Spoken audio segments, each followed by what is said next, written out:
Hello, you divine creature. April is a game changer.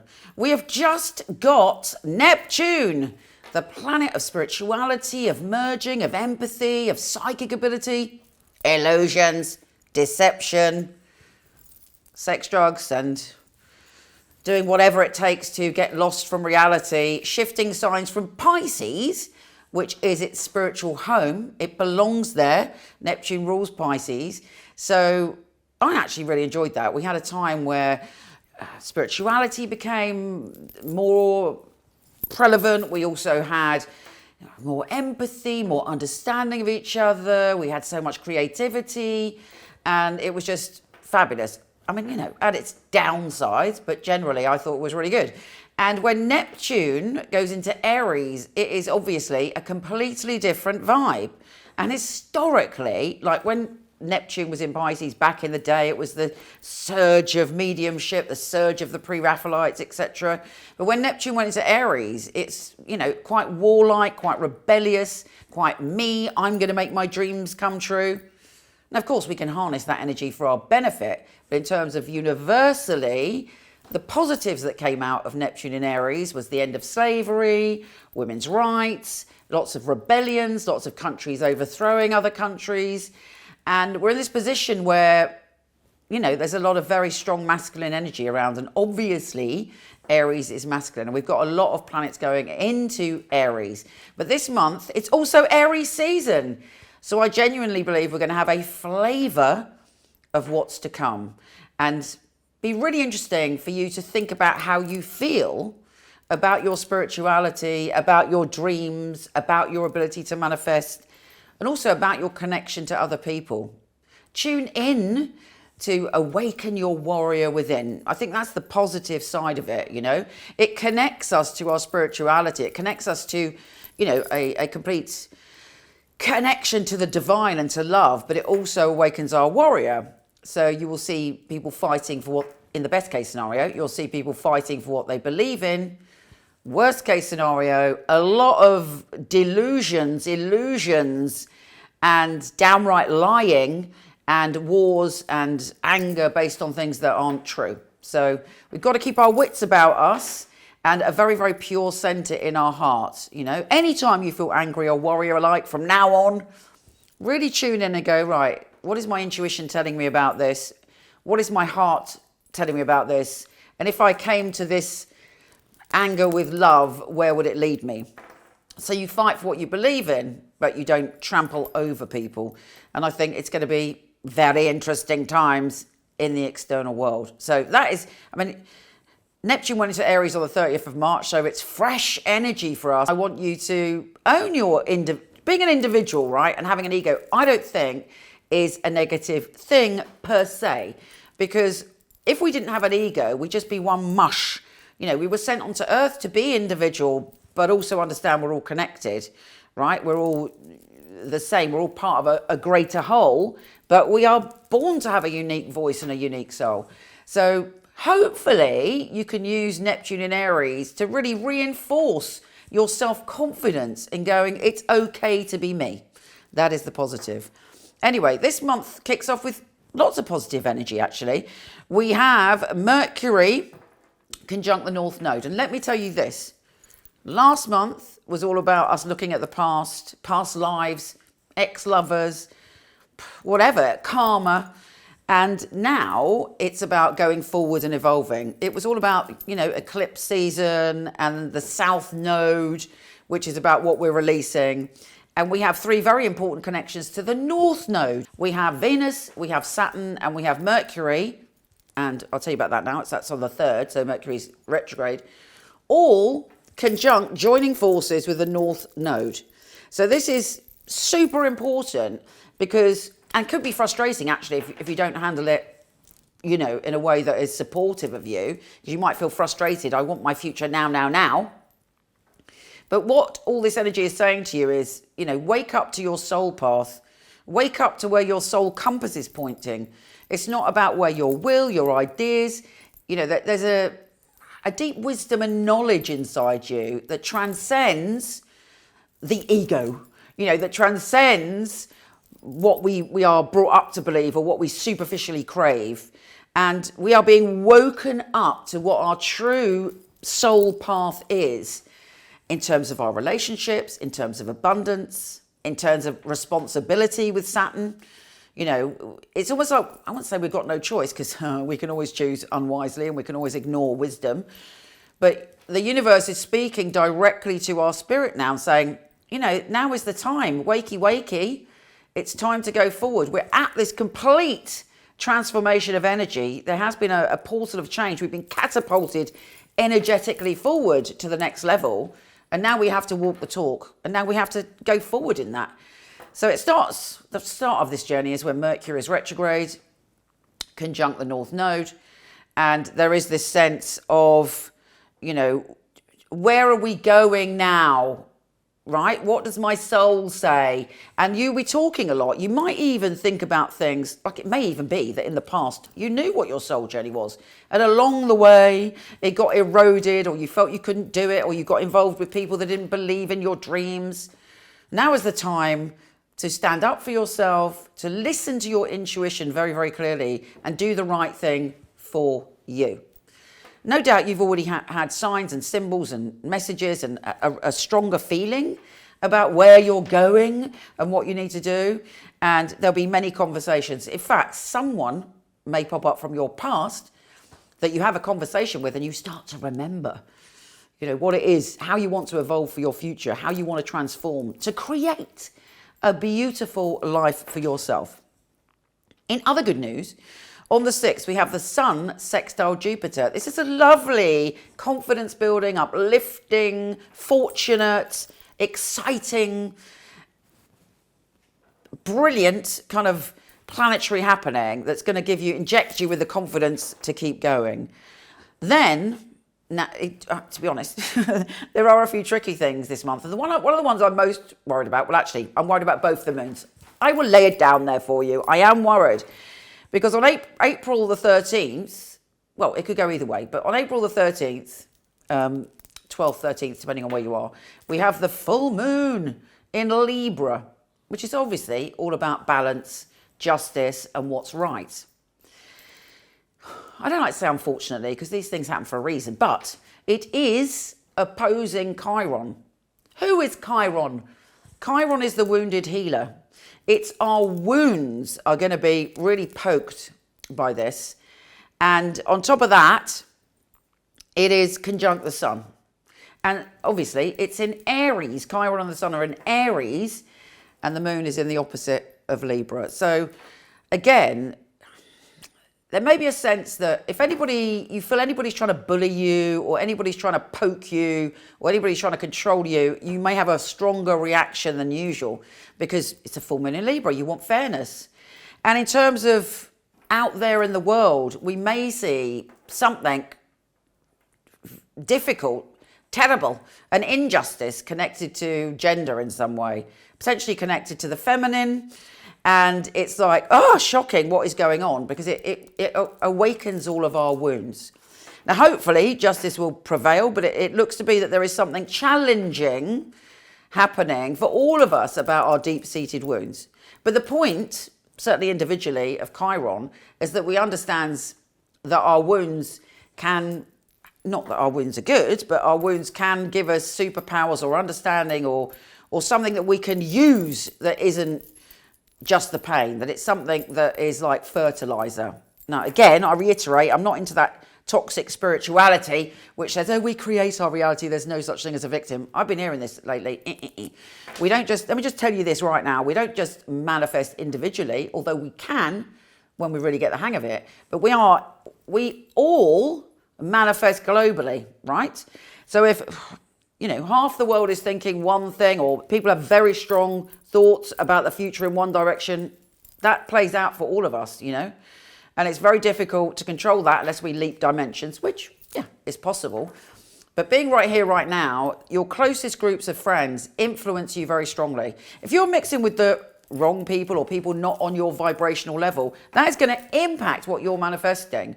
You know, it's so important to have the right people around you who believe in you to balance that out. What was my point? I forgot my bloody point. What was it? Anyway, either way, you know, we can hopefully manifest a great reality that does involve justice, but there's a lot going on with that. There's a lot to unpack. And I think on that date, we're going to see something that really annoys us. Annoys us? It's an injustice, and it makes us furious. But I have to say, in good news, after that moon, Venus is going direct. So all of the issues you may have been having in intimate relationships to do with your abundance, all this crap from the past you might have had to deal with, that passes. And suddenly we are galloping ahead, feeling quite fabulous and feeling much more optimistic about areas of abundance and intimate relationships. On April the 16th, which is my birthday, Mercury goes into Aries. So again, it makes us very able to speak our truth. Very bold, very courageous, and very kind of, you know, maybe, you know, danger of flaring up temper in the minute without thinking, and then, you know, realizing, oh, maybe shouldn't have done that. But, you know, especially if you don't normally have the courage to speak your truth, or you find it difficult to speak about your needs or what you want, then it's good. If you're like me and you can already speak your truth, maybe too much sometimes, then just be aware that, you know, you don't turn into this volcanic creature. And just to keep that fire going, oh, before that, we have Mercury conjunct Neptune in Aries. Oh, that's going to be interesting. That's the first time we've had that happen in 165 years. And yeah, a lot of truth's going to be spoken. A lot of feelings are coming up. And again, be very careful from now on, right? That you don't fall for some illusion, some, you know, snake oil salesman, something that is, you know, not true, but a beautiful lie, because that is what Neptune can do. So I think we should all write down after Mercury joins forces with Neptune. What happened? What did we feel? What are we feeling up until the end of the month, actually?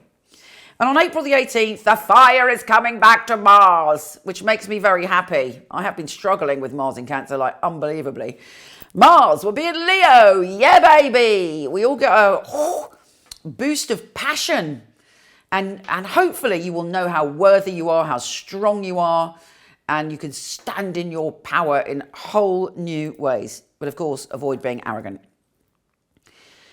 Then we have, I think it's around the 19th, the Sun and Saturn conjunction, which is quite difficult, right?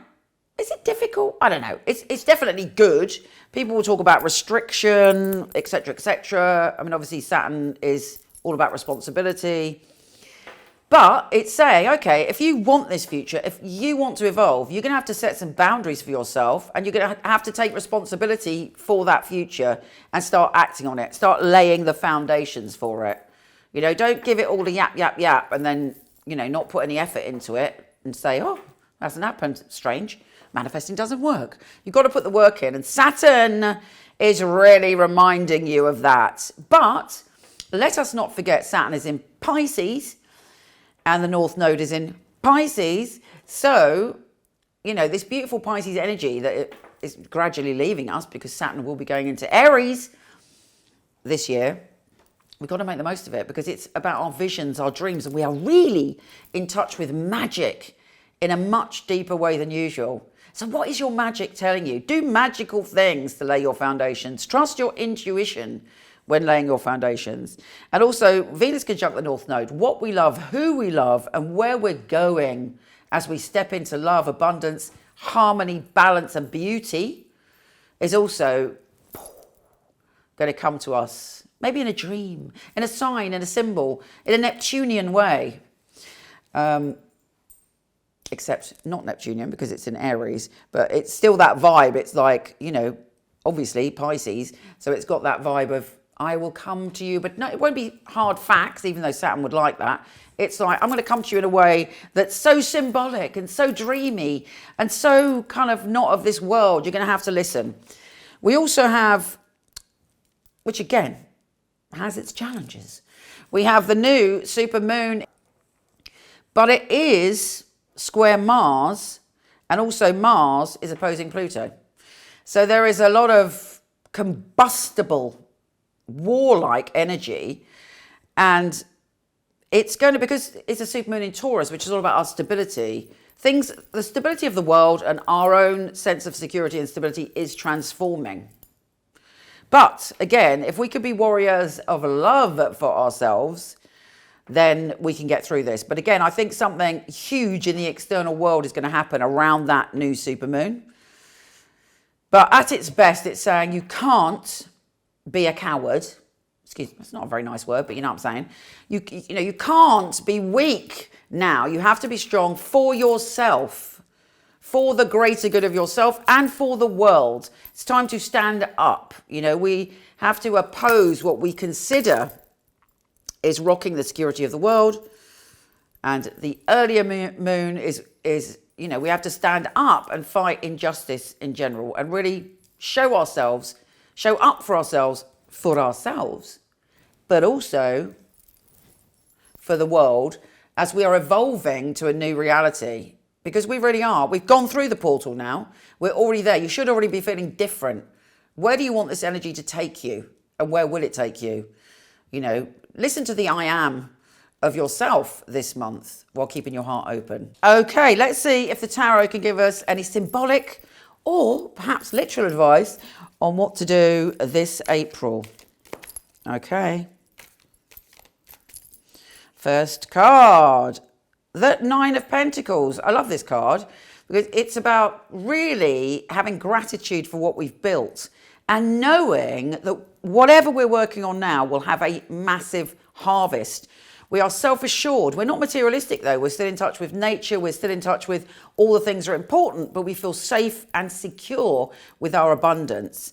And hopefully using that astrology energy of that Aries will lead you to the the Seven of Pentacles. Okay, next card, the King of Swords. Perhaps you need to think about what you have to cut out. The King of Swords can be very, very detached and make decisions based on their intellect. For a lot of people that are spiritual or psychic or intuitive or emotionally intelligent, sometimes it's very difficult to detach our emotions to deal with a situation.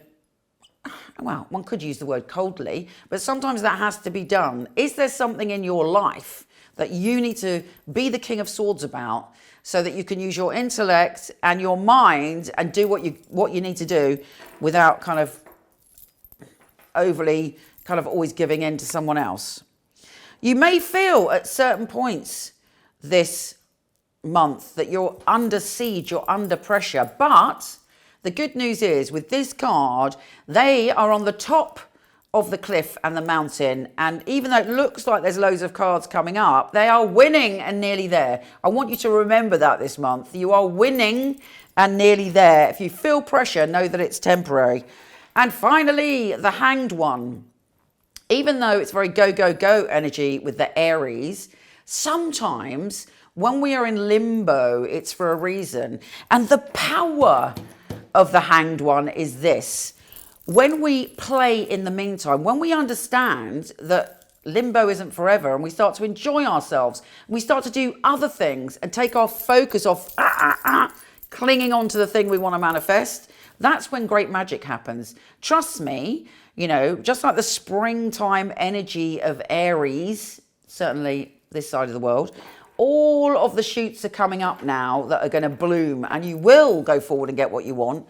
Just give it the right time. And also the Queen of Pentacles, be practical and think about how you can, very Saturn energy, build your dream with confidence and with deep roots. Exciting news. My new website, michelleknight.com, Michele with one L, is out there now. You can get free compatibility charts, free natal charts with whole descriptions and automated tarot readings. My psychics are on there. A zillion articles on all you want to know about psychic development. So please check it out. I'd really appreciate your support. And also for your everyday astrology, horoscope.co.uk. So much love to you. Do come and visit me on Instagram at Michele Knight, Michele with one L. I would love to see you there, and I'm going to start doing it daily for a little tarot and astrology. So much love, you warrior of love. Speak to you soon.